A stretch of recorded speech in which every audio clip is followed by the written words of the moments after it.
સંસ્કૃતિની ઝલક સરગરા સમાજે પરંપરાગત ગેરનૃત્ય અને લાઠીરાસ સાથે હોળી પર્વની ઉજવણી કરી। વડોદરા શહેરના ફતેપુરા વિસ્તારમાં આવેલા મારવાડી મોહલ્લામાં વસતા રાજસ્થાની સરગરા સમાજ દ્વારા હોળી અને ધૂળેટીના પાવન પર્વની પરંપરાગત શૈલીમાં ભવ્ય ઉજવણી કરવામાં આવી હતી।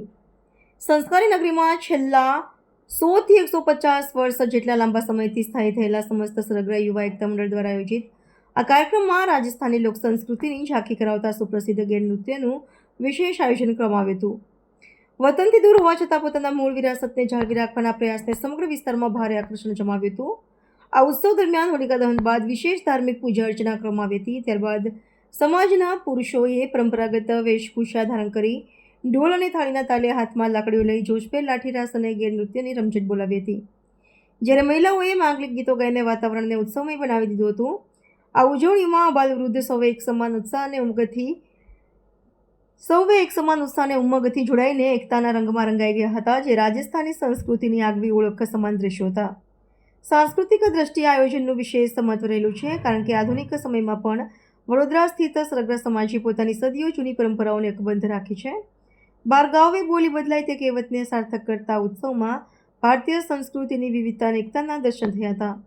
નવી પેઢીને પોતાના રીત રિવાજો અને મૂલ્યોથી અવગત કરાવવા તેમજ સમાજમાં સંગઠનની ભાવના કેળવવાના ઉદ્દેશ્ય સાથે યોજાયેલા કાર્યક્રમે શહેરમાં રાજસ્થાની સંસ્કૃતિની મહેક પ્રસરાવી હતી। સરગરા સમાજ છે એ વડોદરામાં લગભગ 100-150 વર્ષથી રહીએ છીએ।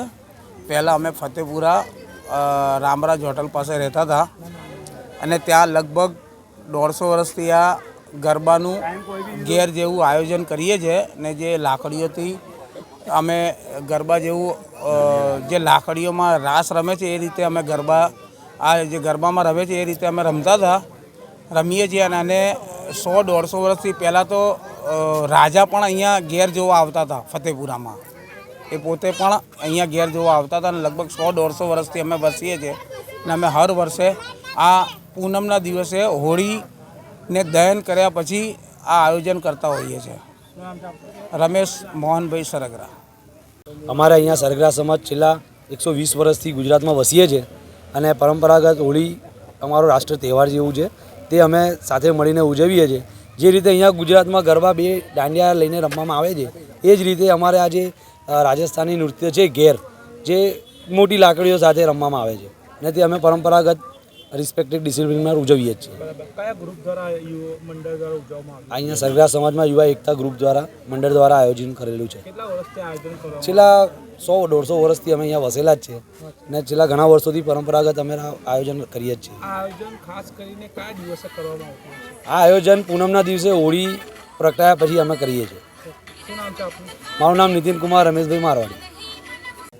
આ મારે સરગરા સમાજ છે અને આ ઘેરનો ઉત્સવ રાખેલ છે। રાજસ્થાની ઘેર જે ગરબામાં જે દાંડિયા વડે ગરબા રમવામાં આવે છે, એવી રીતે આ મોટી લાકડી દ્વારા ઘેર રાસ રમવામાં આવે છે। એને રાજસ્થાની અમારો પરંપરા પ્રોગ્રામ કહે છે, ઘેર ઉત્સવ કહે છે। કોના દ્વારા કરવામાં આવ્યો છે? આ સરગરા સમાજ યુવા એકતા દ્વારા કરવામાં આવ્યો છે। કેટલા વખતથી આ આયોજન કરવામાં આવે છે? કેટલા વખતથી અહીંયા વસવાટ કરો છો? અમે છેલ્લા 120 વર્ષથી અહીંયા વસવાટ કરીએ છીએ અને અમારા જે વડીલો હતા એ બી આ તહેવારો કરતા હતા। અમે યુવા બી ભેગા થઈને આ તહેવારો કરીએ છીએ, છેલ્લા ખાસા વર્ષથી કરીએ છીએ। આ તહેવાર ખાસ કરીને કયા દિવસે મનાવવામાં આવે છે? આ હોળીના પૂનમના દિવસે જ, હોળી જ્યારે પ્રગટાવે છે તે દિવસે જ અમે આ ઉત્સવ કરીએ છીએ। રાજસ્થાનમાં ખૂબ ધામધૂમથી ઉજવાય છે? બહુ રાજસ્થાનમાં અમારે બહુ આ તહેવાર બહુ ધૂમધામથી ઉજવવામાં આવે છે। આજ રોજ કઈ જગ્યાએ ઉજવવામાં આવ્યો? હાજી, આજ રોજ કઈ જગ્યાએ ઉજવવામાં આવ્યો? આ આપણે ફતેપુરા કારેલી બાગ મારવાડી મોહલ્લા ખાતે કરવામાં આવ્યો છે। શું નામ છે આપનું? મારું નામ સરગરા જગદીશ અમૃતલાલ સરગરા।